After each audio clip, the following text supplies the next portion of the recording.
Las preguntas que ningún evangélico puede contestar sin reconocer a la Iglesia.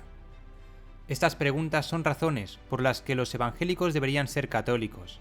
5 interrogantes que pueden orientar su reflexión para reconocer la Iglesia fundada por Cristo, la Iglesia católica. A través de las siguientes preguntas, no se pretende forzar las divisiones entre cristianos, sino orientar a la verdad a nuestros hermanos cristianos que permanecen alejados de la nave de Pedro.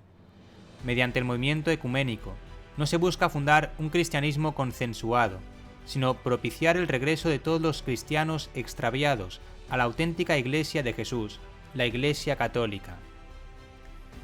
1. ¿Por qué creen que solo la Biblia es la fuente de la revelación, si la Biblia no dice eso? Esta es la primera pregunta, que seguramente tendrán dificultades en contestar.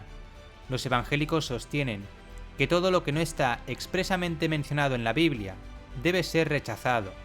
Ahora bien, sucede que aquella afirmación, según la cual solo las Sagradas Escrituras, la palabra, como suelen decir, son la fuente de la revelación, no está en la Biblia. Esto significa que su argumento se autodestruye. Si se rechaza todo lo que no está explícitamente mencionado, con idéntico criterio, debería rechazarse esta misma afirmación y el argumento dejaría de tener validez. Contrariamente, el Evangelio menciona que a la par de las Escrituras siempre hubo una tradición oral que perdura ininterrumpidamente en la Iglesia, bajo la asistencia del Espíritu Santo. Por lo tanto, hermanos, manténganse firmes y conserven fielmente las tradiciones que aprendieron de nosotros, sea oralmente o por carta. 2 Tesalonicenses 2:15. También se puede ver 1 Corintios 11:2, 2 Timoteo 1 del 12 al 14 y 1 Timoteo 6:20. Esto nos lleva a la siguiente pregunta. ¿Por qué creen en la Biblia? Existe una cuestión interesante para preguntarle a los evangélicos, y es el por qué creen en la Biblia. Evidentemente ellos han recibido el libro de alguien, ¿y saben de quién? De la Iglesia católica. Los católicos sabemos cómo fue el proceso de formación y selección del canon de las Escrituras. Si recurrimos a la historia, sabemos que la prédica de Jesús y los apóstoles comenzó de manera oral y tiempo después se puso por escrito. El primer evangelio en ponerse por escrito fue el de San Marcos, alrededor del año 70 después de Cristo. Entre la muerte y resurrección de Cristo y la redacción de este texto transcurrieron cerca de 4 décadas en las cuales la Iglesia se fue extendiendo y se formaron las primeras comunidades cristianas. Más aún, desde que se terminó de escribir el último de los evangelios, el de San Juan, hacia el año 100, y se reconoció la canonicidad final de los 27 libros que componen el Nuevo Testamento, transcurrieron al menos 3 siglos. ¿Y saben en qué ámbito se transmitieron, se escribieron y se seleccionaron los textos que componen la palabra, la Biblia? En la Iglesia católica, apostólica y romana. Entonces, ¿cómo se pueden creer en los evangelios y no creer en la Iglesia que dijo que eran dignos de ser creídos? O bien, ¿cómo se puede creer en estos textos si se rechaza a la Iglesia donde se escribieron y seleccionaron? 3. ¿Por qué rechazan los evangelios apócrifos? Como consecuencia de la pregunta anterior, se desprende esta.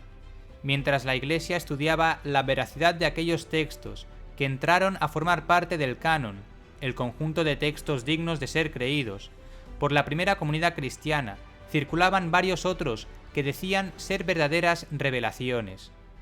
A este conjunto de textos se los llamó apócrifos, es decir, falsos, porque no reflejan fielmente la vida y enseñanzas de Jesús, o tenían influencias de filosofías incompatibles con el naciente cristianismo. El punto es que mientras la Iglesia realizaba aquella selección de textos que entraron a formar parte del Nuevo Testamento, rechazó aquellos otros apócrifos que no representaban las enseñanzas de Jesús. Por tanto, la pregunta que se plantea es: si se rechaza a la Iglesia católica como la institución humano-divina instituida por Cristo, ¿por qué los evangélicos creen en la falsedad de aquellos evangelios que señaló la misma institución de la cual descreen? 4. ¿Por qué creen que su expresión religiosa es la auténtica? Esta es la pregunta clave. Es una cuestión fundamentalmente histórica. Si se ignora la confesión más antigua de todas, principalmente la católica, junto a los ortodoxos y los coptos, nos encontramos con múltiples confesiones cristianas, todas las cuales afirman ser verdaderas. Pero resulta que todas afirman ser las que interpretan el auténtico sentido de las enseñanzas de Jesús, pero no puede saberse cuál es la que, en efecto, está en lo cierto, no pudiendo ser todas verdaderas. 5. ¿Quién es su fundador?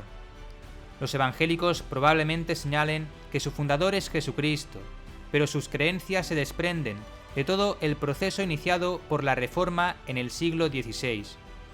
La doctrina de solo Escritura, la negación de los sacramentos, la negación de los santos y la Virgen María, entre otros, son todos elementos que corresponden a las confesiones religiosas que fundaron seres humanos como Lutero, Calvino o Zwinglio. Sin embargo, si miramos a la Iglesia Católica y seguimos el hilo de la sucesión apostólica, llegamos a Pedro, a quien Jesús puso al frente de su Iglesia. Su fundador no es un simple humano, es Cristo mismo. ¿Qué piensas de estos argumentos? Si te ha gustado este vídeo, dale like, compártelo y estate suscrito a nuestro canal. También te pido tu oración para continuar con esta labor de evangelización. Si lo deseas, puedes ayudarnos económicamente a través de nuestro Patreon. Te dejo el enlace en la descripción de este vídeo. Muchas gracias y que Dios te bendiga.